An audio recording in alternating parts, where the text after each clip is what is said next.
Jadi benar-benar ini puasa ini mengajar kita selektif.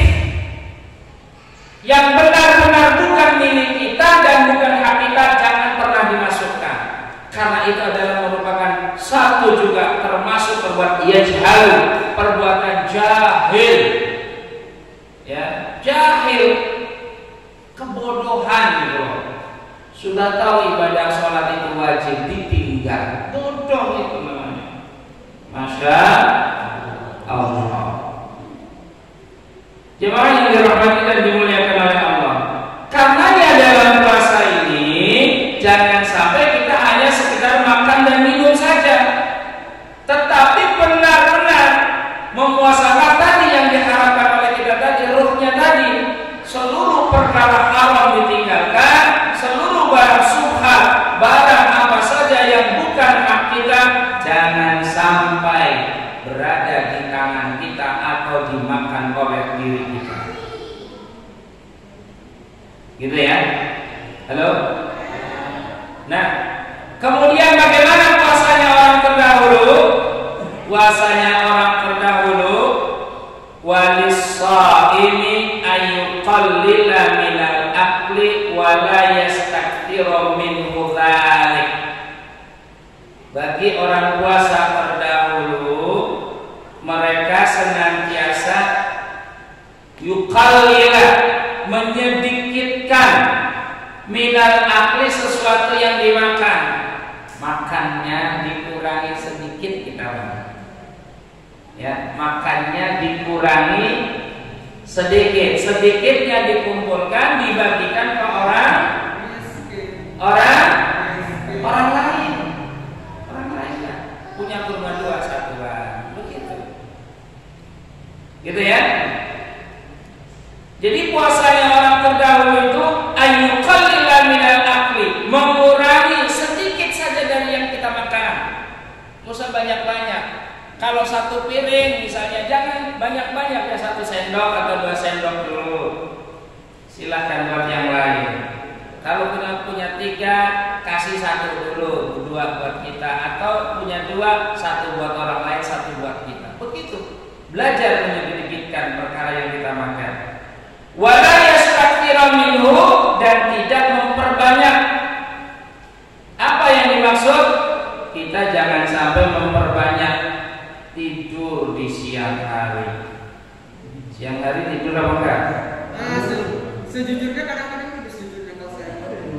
Habis sholat subuh tidur sampai jam 11. 11 bangun sholat zuhur, selesai sholat zuhur tidur lagi sampai jam 4, sampai jam 3 bangun sholat asar, selesai asar tidur lagi. Amalannya. Jadi yang nempel nanti amalan tidur nantinya. Jadi dikatakan mohon izin, dengan pengurangan intensitas makan kita dikurangi, kemudian tidur siang kita dikurangi, ya, hatta yadhara alaihi atharus shaum, sehingga nampak, sehingga berasa bahasa kitanya dalam menjalankan puasanya itu ada bekas-bekasnya. Oh, rasanya orang lapar tuh seperti ini, seperti yang dirasakan oleh orang miskin, itu ada bekasnya. Ini ada satu jemaah kita, kalau bisa Ustaz yang namanya puasa, dari mulai adzan subuh sampai dengan maghrib gak terasa lapar. Kata saya, puasa apaan begitu? Masya, sini ada nggak yang begitu? Ada nggak? Nggak ada. Mana orangnya? Sampai terasa lapar nggak? Ya kadang-kadang terasa sih kalau pikiran lagi gak fokus. Nah ini dia. Ini dia. Kalau pikir lagi pada pikiran, lapar kalau lagi pada pikiran. Karenanya yang dimaksud puasa itu supaya berasa lapar gitu loh. Itu yang diinginkan oleh Allah. Sebab ketika lapar dan haus, apa yang diingat? Halo? Apa yang diingat ketika lapar haus?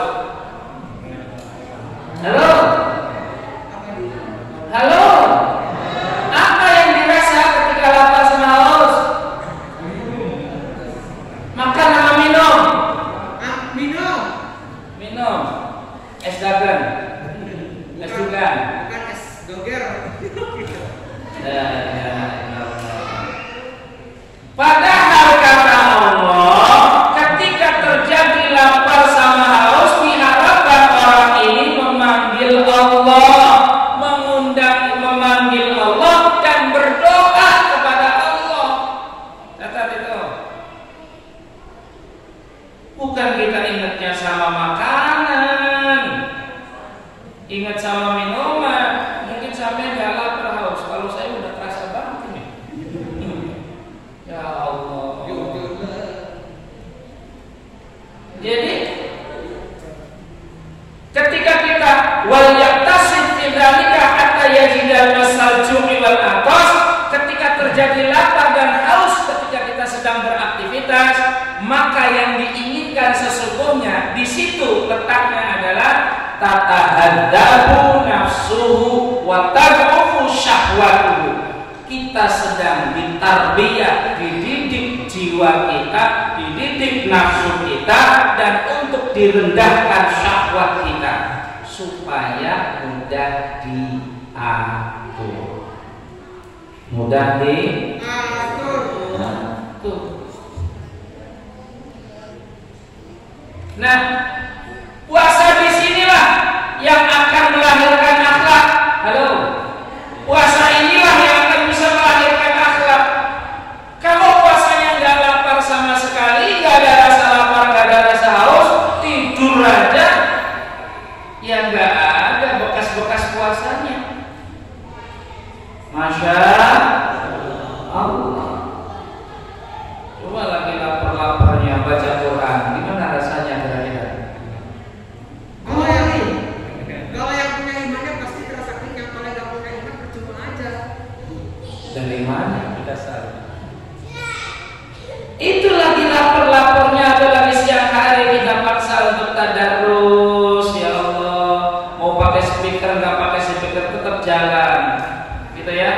Karena apa? Ingat, ada hadis man qama Ramadan, barang siapa yang menegakkan, man shoma Ramadan wa qamahu, ya, kemudian dia menegakkan di dalamnya ibadah-ibadah yang ada di dalamnya, maka ghufira lahu ma taqaddama min dzambi, diampuni dosa-dosanya orang itu yang telah lalu. Kita balik mafhum mukhalafa.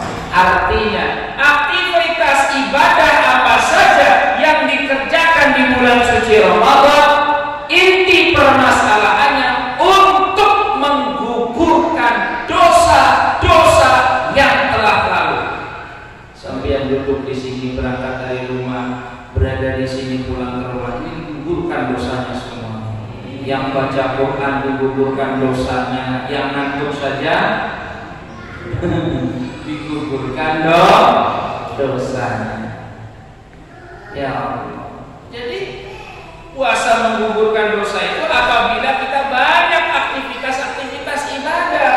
Apa saja silakan. Ya, di situ yang harus kita pertegas sehingga apa yang kita lakukan dan Allah kasih kesempatan ini bukan dibuang sia-sia waktu umur kita. Jangan ngabuburit kesana kemari, jangan, ngajilah, tadarus. Bahkan ada satu hadis yang diriwayatkan oleh Imam Muslim, tidak ada doa yang paling cepat melebihi kecepatan pesawat jet, yaitu doanya orang yang sedang berpuasa sampai dengan buka puasa. Masya Allah. Makanya ketika menjelang berbuka itu banyakin doa. Doanya apa? Silakan sampean dimulai dari membaca tasyahud 3 kali, ya. Terus selesai itu sampai dengan berbuka, berdoa, bermunajat. Boleh meminta apa saja boleh. Meminta kemuliaan dunia boleh, meminta kemuliaan akhirat boleh, meminta kemudahan-kemudahan apa saja boleh. Saat itu doa terbaik kita didengar oleh Allah dan kedudukannya mustajab. Catat, apa itu? Mustajab. Jangan liatin handphone dulu, mentang-mentang handphonenya baru. Masya Allah. Doa, gitu ya. Karena ketika kita melakukan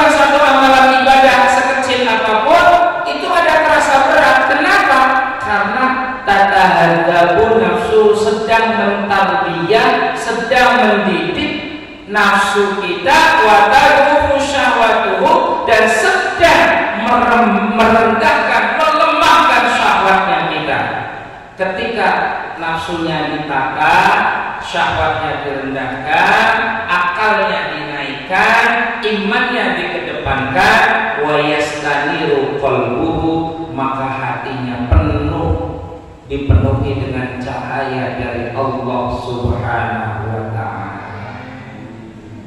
Wa dzalika sirrus shaum, yang demikian itu orang akan mendapat rahasianya puasa, wa maksuduhu, dan akan menghasilkan tujuan daripada puasa. Oh iya, gitu ya. Jadi kalau ada teman kita begitu buka barang belum kebagian, bagi dua lah, gitu ya. Iyalah. Jangan, kalau ini kan bagian saya, sampai mau bagian saya ketinggalan, datang ke apa? Jangan boleh begitu, ya. Karena puasa itu melahirkan akhlak yang mulia, akhlak yang terbaik. Satu, melahirkan akhlak terbaik, yaitu hubungan sosial. Yang satu, hubungan individual kita dengan Allah, menguatkan ibadah wajib dan ibadah sunnah. Ibaratnya puasa itu melahirkan seperti dua sisi mata uang. Apa? Dua sisi mata uang. Pernah tahu yang namanya mata uang? Tahu. Mata uang itu sisinya ada berapa? Ada 4. Sekolah di mana sih ya? Halo. Ini ratusan ribu kertas nih. Ada berapa mukanya? Ada berapa? Ada 10, ada 8. Bolak-balik. Ada 2. Ini koin, duit koin. Ada berapa mukanya? 2. Ada 2. Kalau ada uang, baik itu koin maupun kertas, mukanya ada 1. Bisa digunakan untuk transaksi? Bisa digunakan untuk jual beli? Bisa. Yang benar. Bisa aja kalau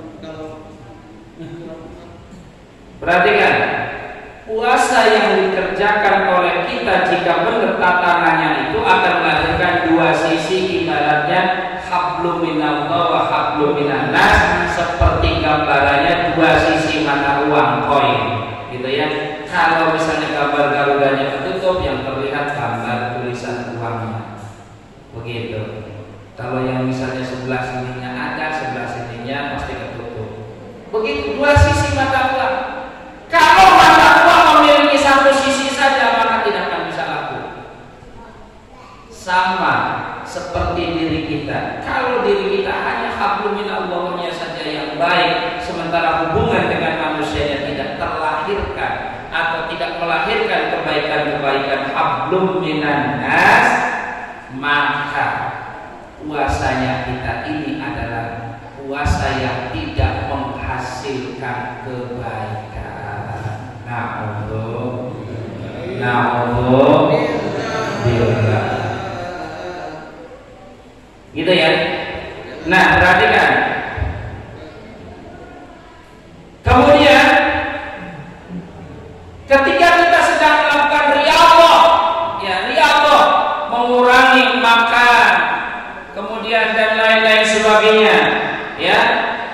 Atharun kabirun fi tanwiril qalbi, akan melahirkan bekas-bekas di dalam hatinya, yaitu syukurnya bertambah, sabarnya pun bertambah, ibadahnya pun bertambah, kebaikannya pun bertambah, sunnah-sunnahnya pun bertambah. Itu yang diharapkan oleh Allah Subhanahu wa ta'ala.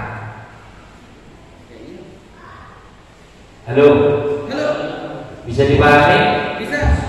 Jadi jangan sampai kita hanya puasa itu hanya sekedar makan dan minum. Tidak, harus bisa melahirkan amal-amal soleh, harus bisa melahirkan hablum minan nas, hubungan baik dengan sesama manusia.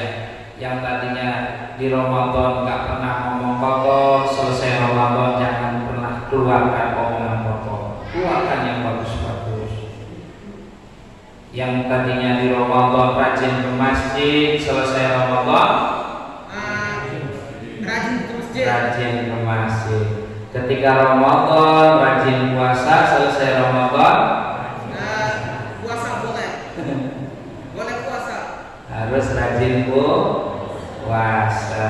Yang demikian itu akan namanya bertambah. Itu puasanya diterima.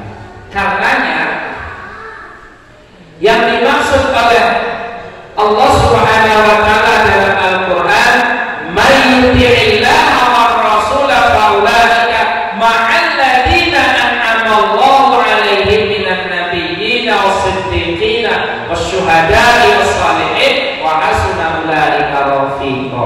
Dzalikal fadlu minallahi wa kafa billahi 'alima." Sampeyan di dalam doa kami ingat ya, Allahumma ij'alna bil imani kamilin, terus walil faraidi mu'addin, walis salati hafidin, walis zakati fa'ilin, wali ma'indaka qalibin, wali afika rajin, wa bil huda mutamassikin, wa adil lamil mu'lidin, wa fid dunya zahidin. Coba terhadap dunia ini harus cukup itu. Wa fil akhirati raqibin, harus demen terhadap perkara akhirat. Wabil qada'i radin, ketetapan Allah harus ridho. Walin ni'mati syakirin, terhadap kenikmatan-kenikmatan Allah kita harus selalu bersyukur. Wa'alal bala'i sabirin, sabar ketika ditimpa dengan bala, musibah, cobaan. Wa taqali wa sayyidina Muhammadin sallallahu alaihi wasallam yaumal qiyamati sa'ilin wa ilal khawdi walidin wa ilal jannati dakhil wa minan nari najin wa ala sariril karamati qa'idin wa min khuril jinani mutazawwijin wa min sundusi wa istabraqi wa idribakin mutalabbisin wa min ta'amil jannati akilin wa min labani wa asalin musrafan syaribin bi'akmami wa farik wa ka'sin min ma'in. Nah, ada kalimat ma'alladina an'amta 'alaihim minan nabiyyina was-siddiqina wasyuhada'i was-salihin wa hasuna ulaika rafiqa. Dzalikal fadlu minallahi wa kafa billahi 'alima. Sebetulnya intinya di sini, Pak. Ma'alladzina ya Allah, sertakan kami ya Allah bersama dengan orang-orang yang an'amta 'alaihim, orang-orang yang pernah Engkau beri nikmat sebelum kita. Seperti mereka siapa? Minan nabiyyin, golongannya para nabi. Kalau kita puasanya benar, derajat kita bisa mencapai makom kenabian. Tinggal tadi dibahas puasa jilid-jilidnya gitu loh. Ya. Jadi bukan berarti kita puasa orang sekarang itu tidak mungkin bisa. Siapa bilang? Kalau ada keterangannya, ada ilmunya, kemudian diamalkan, belajar sedikit demi sedikit, maka akan bisa mencapai derajat ke sana. Kenapa? Doanya saja sudah sampai ke situ. Masya Allah. Ya. Siapa minan nabiyyin? Kalau tidak nabi, was-siddiqin, minimalnya yaitu seperti para sahabat, Abu Bakar Siddiq, sahabat. Wasyuhada, seperti orang-orang yang mati syahid. Was-shalihin, atau seperti orang-orang saleh, lumayan dah untuk orang saleh aja bisa. Wa hasuna ulaika rafiqa. Hendaklah kita dengan hal seperti itu harus menjadi teman yang baik. Dengan orang-orang soleh, dengan orang-orang mulia itu harus menjadi teman terbaik. Gitu loh. Jangan sama preman, sama berandong, baik, sama ulama, penting banget. La ilaha sama ulama. Kalau sama yang lain baik, sama orang nggak sholat baik, sama ulama. Masya Allah. La ilaha illallah. Kemudian apa? Capaian yang lainnya dalam puasa tadi, dzalika fadlu minallah, yang demikian itu anugerah Allah yang khas khusus diberikan oleh Allah. Wa kafa billahi alima, dan Allah saja yang maha mengetahui. Hanya Allah saja yang tahu mana puasanya yang bagus, mana yang diterima oleh Allah, mana yang melahirkan amal soleh. Ini hanya Allah saja yang mengetahuinya. Kita berada dalam makhluk yang mana? Allah yang maha. Mudah-mudahan kalau nggak jadi para nabi, derajatnya nabi ya sahabat. Kalau nggak sahabat ya syuhada. Kalau nggak syuhada ya sholihin. Itu doa yang dipanjatkan kita itu loh. Sama dengan Qur'annya. Jadi kalau kita puasanya benar, bisa mencapai makom derajat tertinggi. Bisa, bukan tidak bisa, bisa. Masya Allah. Karenanya mudah-mudahan ada tanya jawab. Ya, karenanya mudah-mudahan terus kenapa ini harus ditemukan supaya maksud saya kebiasaan puasa yang tadinya hanya sebatas makan dan minum, sekarang kita istiqomahkan. Hal-hal yang tidak baik ditinggalkan, baca Quran diistiqomahkan, tarawih ditingkatkan, semuanya diperbaiki terus sehingga nanti benar-benar kita mencapai derajat tertinggi. Dan puasa yang dihasilkan mendapatkan, melahirkan kelembutan hati, kemudian rajin ibadah wajib maupun ibadah sunnah, senang kita berbagi dengan orang lain, sekaligus juga kita termasuk ahlul masjid, senang ke masjid, bolak-balik ke masjid. Wah, ada capek, kita bolak-balik kantor tak capek kok. Ustaz Danang bolak-balik ke sekolah capek enggak? Ya capek mana ada, tapi nikmat. Ke masjid harus lebih nikmat. Begitu, bukan tidak boleh, boleh silakan. Tapi jangan sampai ibadah yang nilainya ibadahnya tinggi menjadi rendah, tetap harus tertinggi. Nah, itulah puasa yang akan dicapai oleh orang-orang yang berpuasanya dengan baik dan benar. Usaha kita tidak akan pernah sia-sia. Yang jelas seluruh amalan ibadah apa saja yang ditegakkan di Ramadan ini menggugurkan dosa-dosa kita. Man shoma Ramadan wa qamahu imanan wa ihtisaban ghufira lahu ma taqaddama min dhanbi. Barang siapa puasa Ramadan kemudian menegakkan ibadah-ibadah di dalamnya, ya, karena iman dan ikhlas karena Allah, diampuni dosa-dosa. Jadi ibadah apa saja ini utamanya untuk menggugurkan dosa-dosa dan Allah menyiapkan kemuliaan yang sangat tinggi. Wallahu a'lam bishawab. Begitu. Terima kasih.